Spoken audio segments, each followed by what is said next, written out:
Hello दोस्तों, स्वागत है आपके अपने YouTube चैनल पीसीएस जोन में। मैं सुमित कौर आपका हार्दिक स्वागत करता हूं। दोस्तों, आज हिस्ट्री का पहला क्लास है जिसके अंतर्गत पूरे हिस्ट्री को हम शुरू से अब देखेंगे और शुरू से जितने भी हिस्ट्री के पोर्शन आते हैं उन सबको एग्जाम पॉइंट ऑफ व्यू से कवर करने की कोशिश करेंगे। चलिए दोस्तों, अब शुरू करते हैं। हिस्ट्री का पहला क्लास है और जिसके अंतर्गत हम शुरू से पूरे हिस्ट्री को कवर करेंगे। तो हिस्ट्री पहले है क्या, पहले उसको समझ लेते हैं। तो इतिहास जो है वह बेसिकली दो शब्दों से बना है। कौन? इति जोड़ हाथ से बना है, जिसका शाब्दिक अर्थ देखा जाए तो होता है बीते हुए बातों का अध्ययन करना। तो फिर इतिहास का एक संपूर्ण परिभाषा देखा जाए, इतिहास का एक संपूर्ण परिभाषा देखा जाए तो होगा अतीत में बीते हुए घटनाओं का क्रमिक अध्ययन करना है। क्या कहलाती है? इतिहास कहलाती है। तो इतिहास के जनक किसे कहते हैं? तो इतिहास के जनक जो है उसे हेरोडोटस को कहते हैं। इतिहास के जनक किसे कहते हैं? हेरोडोटस को कहते हैं। अब हेरोडोटस और इरेटोस्थनीज में बहुत ही कंफ्यूज होना पड़ता है कि ज्योग्राफी के जनक इरेटोस्थनीज और इतिहास के जनक हेरोडोटस, इसमें कंफ्यूज होता है। इसको कैसे करेंगे? आप जानते होंगे इतिहास को इंग्लिश में क्या कहते हैं? हिस्ट्री कहते हैं। और हिस्ट्री का पहला लेटर क्या होता है? एच। और एच से क्या होता है? ह होता है ना। तो इससे हेरोडोटस से रिलेट करके आप याद कर सकते हैं। तो इतिहास को बेसिकली जो है वह 3 भागों में विभाजित किया गया। और इतिहास को हम जो 3 भागों में विभाजित करते हैं वह सब लोग समझते हैं प्राचीन इतिहास है, मध्यकालीन इतिहास है और आधुनिक इतिहास है। तो ऐसे विभाजन नहीं किया गया है। तो इतिहास में कैसे विभाजन किया गया है 3 भाग में, चलिए उनको पहले हम देखते हैं। तो इतिहास को 3 भागों में विभाजित किया गया। वह पहला भाग कौन है? प्राग ऐतिहासिक काल है। कौन है? प्राग ऐतिहासिक। कौन है? प्राग ऐतिहासिक काल है। प्राग ऐतिहासिक काल, जिसको हम इंग्लिश में क्या कहते हैं? प्री हिस्टोरिक एज कहते हैं। प्री हिस्टोरिक एज कहते हैं। और सेकंड जो विभाजन किया गया वह कौन है? आद ऐतिहासिक काल। आद ऐतिहासिक काल कहा गया। आद ऐतिहासिक काल, जिसको हम क्या कहते हैं? प्रोटो हिस्टोरिक एज कहते हैं। प्रोटो हिस्टोरिक एज कहते हैं। और तीसरा जो विभाजन किया गया वह तीसरा में ऐतिहासिक काल। क्या विभाजित किया गया? तो वह कौन है? ऐतिहासिक काल, जिसको हम क्या कहते हैं? हिस्टोरिक एज कहते हैं। हिस्टोरिक क्या कहते हैं? हिस्टोरिक एज कहते हैं। तो इतिहास को इस प्रकार से 3 भागों में विभाजित किया गया। और फिर इस ऐतिहासिक काल को 3 भागों में विभाजित किया गया, जिसके अंतर्गत कौन होता है? प्राचीन इतिहास होते हैं, अर्थात एंशियंट होते हैं, फिर मिडाइवल होते हैं और फिर क्या होता है? मॉडर्न होते हैं। तो मिडाइवल यानी कि प्राचीन इतिहास, फिर ऐतिहासिक काल को 3 भागों में विभाजित किया गया। प्राचीन अर्थात एंशियंट, मध्यकालीन अर्थात मिडाइवल, आधुनिक अर्थात मॉडर्न। मॉडर्न इतिहास को फिर 3 भागों में विभाजित किया गया। पहले इस दोनों को पढ़ना है, उसके बाद चलना है प्राचीन इतिहास, मध्यकालीन और फिर क्या होता? मॉडर्न में 3 भागों में विभाजित किया गया है। तो चलिए दोस्तों, अब समझते हैं प्राग ऐतिहासिक काल और ऐतिहासिक काल किसे कहते हैं। तो प्राग ऐतिहासिक काल किसे कहते हैं? वैसा काल जिसका कोई लिखित साक्ष्य नहीं मिला है उसे हम क्या कहते हैं? प्राग ऐतिहासिक काल कहते हैं। तो अब जो है प्राग ऐतिहासिक काल में जब लिखित साक्ष्य मिला ही नहीं है तो उसे पढ़ा कैसे जाएगा? जब कोई चीज लिखित मिला ही नहीं तो उसे पढ़ा कैसे जाएगा?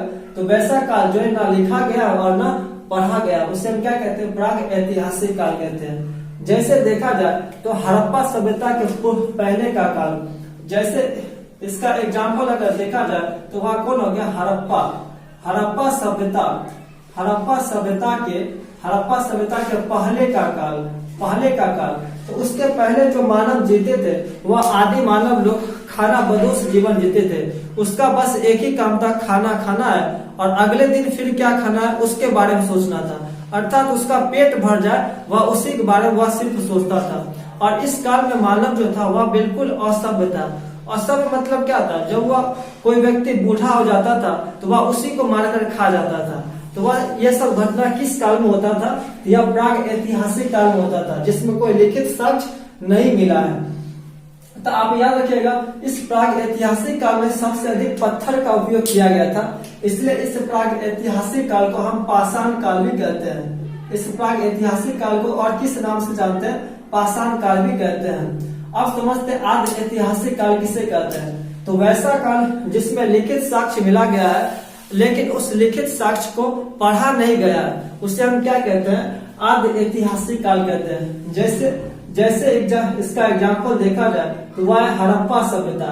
हड़प्पा सभ्यता यानी कि हड़प्पा सभ्यता में जो कुछ भी लिखा गया है उसे अभी तक पढ़ा नहीं गया है, सिर्फ यह क्या था, एक साक्ष्य की तरह, क्या था, साक्ष्य के तरह उससे अनुमान लगाया गया है। जैसे कांसे की मूर्ति मिला है, पुरोहित का साक्ष्य मिला है, तो इससे यह प्रमाण लगाया जाता है कि यह लोग क्या था, पूजा में, धार्मिक कार्यों में विश्वास करते थे। उसी साक्ष्य के आधार पर उसे लिखा गया, लेकिन उसमें जो बातें लिखी गई है उसे पढ़ा नहीं गया, बस एक साक्ष्य की तरह अनुमान लगाया गया है। फिर क्या था, ऐतिहासिक काल। ऐतिहासिक काल किसे कहते हैं, तो वैसा काल जिसमें लिखित साक्ष्य मिला है और उस लिखित साक्ष्य को पढ़कर उसे अर्थ भी समझ में आया है, उसे हम क्या कहते हैं, ऐतिहासिक काल। अर्थात जिस काल में लिखित साक्ष्य भी मिला है और उस लिखित साक्ष्य को पढ़ा भी गया, उसे हम क्या कहते हैं, ऐतिहासिक काल कहते हैं। अब समझते हैं प्राग ऐतिहासिक काल किसे कहते हैं, उसको हम समझते हैं। तो चलिए दोस्तों, अब शुरू करते हैं प्राग ऐतिहासिक काल, या फिर उसे क्या कहते हैं, पाषाण काल भी कहते हैं। तो शुरू करते हैं, क्या पहला नंबर क्या, प्राग ऐतिहासिक काल। प्राग ऐतिहासिक काल, इस प्राग ऐतिहासिक काल को ही क्या बोलते हैं, पाषाण काल भी कहा जाता है। क्या कहा जाता है, पाषाण काल। चलिए उसको समझते हैं। तो सर्वप्रथम जो है मानव का साक्ष्य दक्षिण अफ्रीका में मिला था, यानी कि पूरे विश्व के संदर्भ में देखा जाए तो सर्वप्रथम मानव का साक्ष्य जो है कहाँ पर मिला था, दक्षिण अफ्रीका में मिला था। और उस दक्षिण अफ्रीका में जो वह पहला मानव का साक्ष्य मिला था, यानी कि फर्स्ट मानव का साक्ष्य कब मिला था, मानव का साक्ष्य कब मिला था, दक्षिण अफ्रीका में मिला था। दक्षिण अफ्रीका मिला था, जिसके अनुसार, इसके रेडियो कार्बन के अनुसार अगर उसका समय निकाला गया था तो वह समय था 26 लाख ईसा पूर्व, 26 लाख बीसी था। अर्थात इस बीसी का मतलब क्या होता है, आप कभी कंफ्यूज हो जाते होंगे।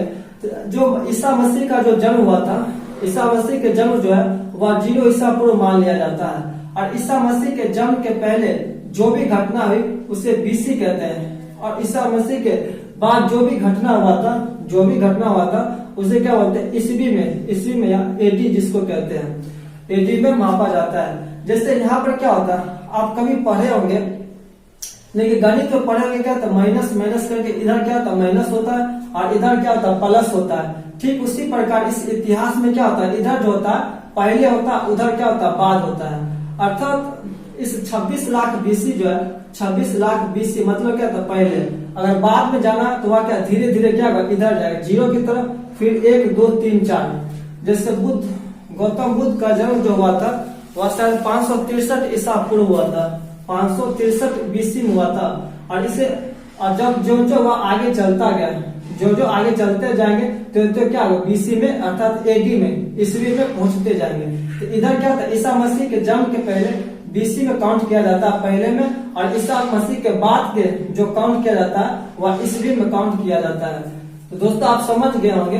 तो मानव का पहला साक्ष्य कहाँ मिला था, दक्षिण अफ्रीका में, जिसके अनुसार अगर कार्बन डेटिंग के अनुसार जो अनुमान लगाया गया था वह कौन था, वह 26 लाख बीसी था।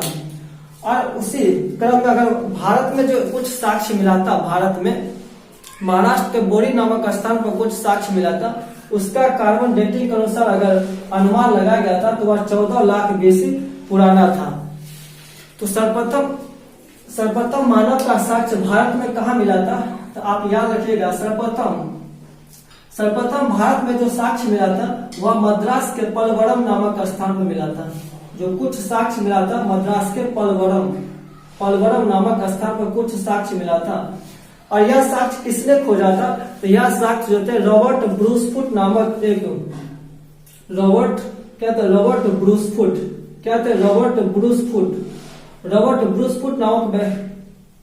नामक एक क्या भूगोल वेता थे, भूगोल वैज्ञानिक थे, जिन्होंने 1863 में मद्रास के पलवरम नामक स्थान पर एक भारत के क्या था कुछ साक्ष्य प्राप्त किए थे।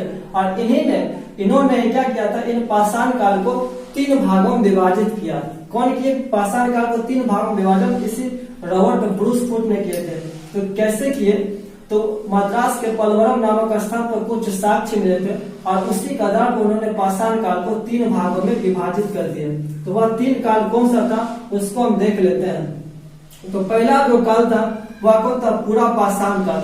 क्या था, पूरा पाषाण काल, पूरा पाषाण काल।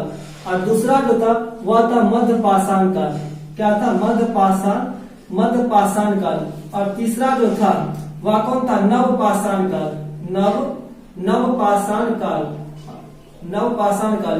इसका टाइम पीरियड कितना था, पूरा पाषाण काल का टाइम पीरियड जो था वह 30 लाख ईसा पूर्व से कितना तक था, तो वह 10,000 कौन था, 10,000 ईसा पूर्व पुराना था। और इसका मध्य पाषाण काल का अगर टाइम पीरियड देखा जाए वह कौन था, 9,000 बीसी से कितना था, 1,000 बीसी था। और इस नव पाषाण का टाइम पीरियड कितना था, तो इसका भी 9,000 से इसका जो था 4,000 तक था, 9,000 से 4,000 बीसी था। और इसका था 9,000 या 7,000 से कितना था, 1,000 बीसी पुराना था। अब यह जो टाइम पीरियड है वह अलग किताबों में अलग अलग कुछ आगे पीछे हो सकता है, तो इसमें आप कंफ्यूज मत करिएगा। और एक क्वेश्चन आता होगा, यह 9,000 में मध्य पाषाण काल भी है और इस 9,000 बीसी में नव पाषाण काल है, ऐसा क्यों हुआ। तो आप एक उदाहरण ले सकते हैं,